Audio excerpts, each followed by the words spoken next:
10 मार्च 2025 को तूफान के नीचे अटारी में सब कुछ चरमरा रहा है। लियम अपने घर की अटारी में पुराना सामान देख रहा है। उसका बड़ा भाई ईथन भी साथ में है। लियम एक धूल भरी ट्रंक को खोलता है। अंदर एक मखमली डिब्बे में पीतल की मैकेनिकल घड़ी पड़ी है। उसकी हल्की आवाज सुनाई दे रही है, जैसे वो जिंदा हो। लियम घड़ी पहन लेता है, लेकिन तभी एक बिजली का कड़ाका आसमान को चीरता है और लियम को उनके विक्टोरियन घर के बाहर कीचड़ भरे आंगन में मारता है। वो गिर पड़ता है, दुनिया हिलती है, समय बदल जाता है और वो बर्लिन में पहुंच जाते हैं। 9 नवंबर 1989 बारिश से भीगी पत्थर की सड़कों पर एक लड़का 2 लोगों के पास आता है। आप लोग आ गए, वो कहता है। एक तेज सूट में आदमी डेक्लन स्टील, ईथन और लियम के पास से गुजरता है और एक नोट गिरा देता है। लियम नोट उठाता है, उस पर लिखा है निर्देशांक आधी रात। ईथन नोट छीनकर पढ़ता है। ये नंबर ब्रैंडेनबर्ग गेट की ओर इशारा करते हैं। पास के एक धुंधले बार में थियो कार्वर, उनका दादा, एक एजेंट को ब्लूप्रिंट सौंपता है। छाया में सौदा हो रहा है, तो उनका दादा सिर्फ घड़ी साज नहीं था, वो अपनी घड़ी का ब्लूप्रिंट एजेंट को बेच रहा था। बातचीत चल रही थी कि अचानक डेक्लन स्टील पिस्तौल लेकर घुसता है। थियो कार्वर गिर जाता है, घड़ी पकड़े हुए। दोनों भाई हैरान होकर एक दूसरे को देखते हैं।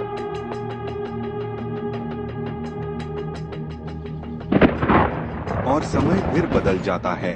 लंदन 2015, एक चमकदार वेयरहाउस में।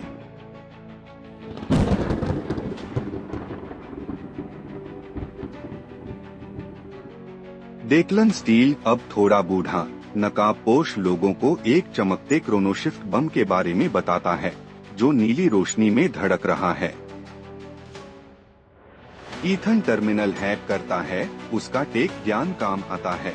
ये बम डेक्लन का खिलौना है। ये समय में उछाल नहीं देता, ये समय को तोड़ता है, अतीत और भविष्य को आपस में मिला देता है। इमारतें नहीं, समय खुद फट जाता है। ये तकनीक शायद थियो कार्वर से चुराई गई है। वो मर गया, पर उसकी टेक जिंदा है। एक गार्ड बक्से ठीक कर रहा है।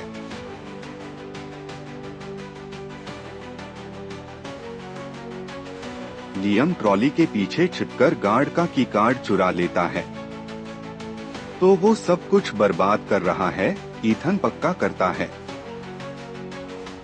वेयरहाउस से चलते हुए घड़ी अचानक उन्हें 1995 के बाल्कन गांव में खींच लेती है। धुआं उठ रहा है, गोलियों की आवाज गूंज रही है। दोनों भाई गलियों में सुरक्षित जगह ढूंढते हैं। पास की एक खाई में लेट जाते हैं। ईथन पूछता है, यहाँ क्यों? एक लड़का आता है और इशारा करता है। थियो कार्वर घड़ी एक सैनिक को दे रहा है, उनका चाचा।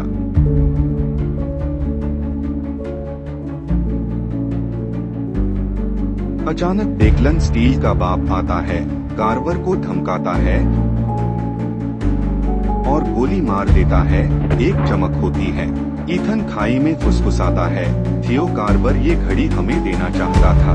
ये उछाल क्वांटम नोड्स पर होते हैं, समय के गहरे ठिकाने, जैसे बर्लिन आएगा। डेक्लन इन्हें तोड़ रहा है। लियम गुस्से में कहता है, तो हम उसे रोकेंगे, और क्राउन घुमाता है। समय बदलता है। 2019 में एक बर्फीला स्विस चाले कारों के नीचे डेक्लन स्टील ने यहाँ अपना अड्डा बनाया है। वो एक गूंजते क्रोनोशिफ्ट सिलेंडर पर घमंड करता है।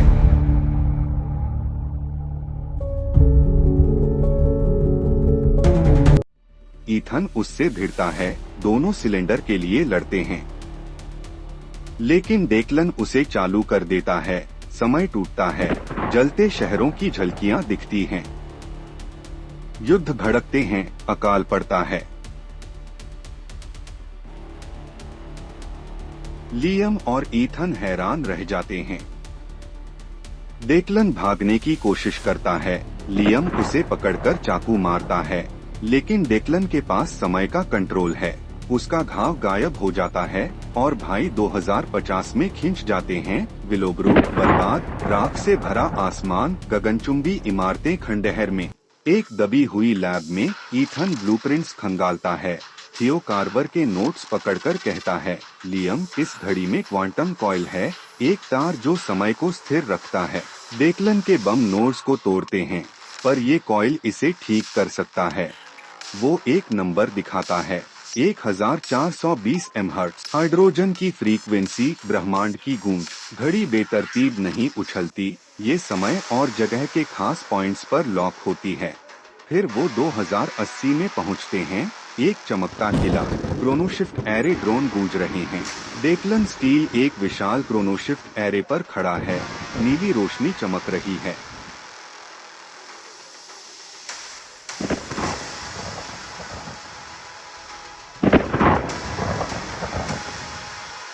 ईथन चिल्लाता है, ये उसका बड़ा बम है, हर जगह समय को तोड़ रहा है। लियम घड़ी को एरे की गूंज से जोड़ता है। समय में लहरें उठती हैं, किला हिलने लगता है।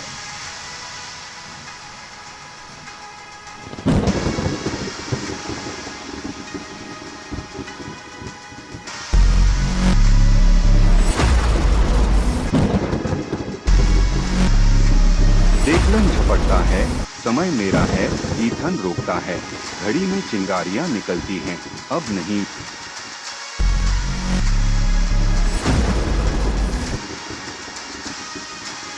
लियम एरे के कोर को रिंच से तोड़ देता है। डेक्लन अपने ही पैराडॉक्स में फंस जाता है, लाचार।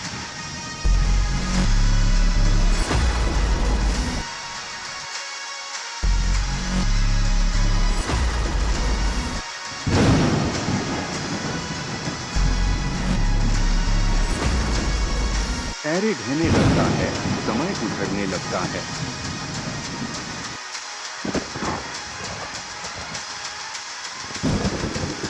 एक झटका फैलता है, बर्लिन की दीवार साफ गिरती है।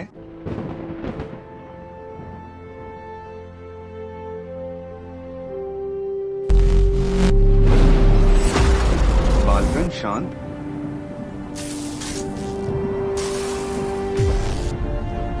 विलोब्रूक सलामत।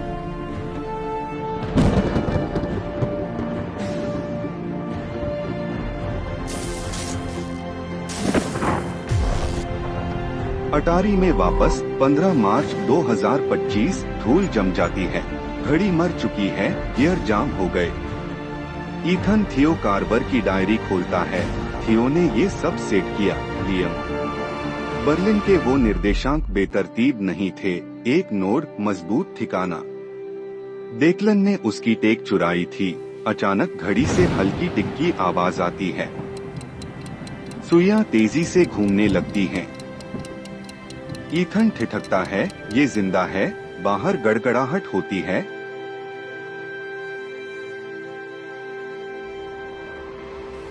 एक परछाई दिखती है, थियो कार्वर इसी तरह वहां।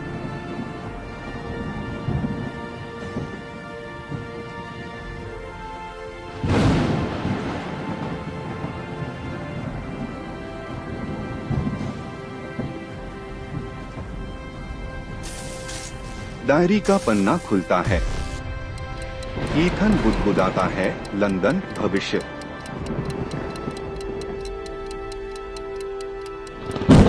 समय ने हमारा पीछा नहीं छोड़ा।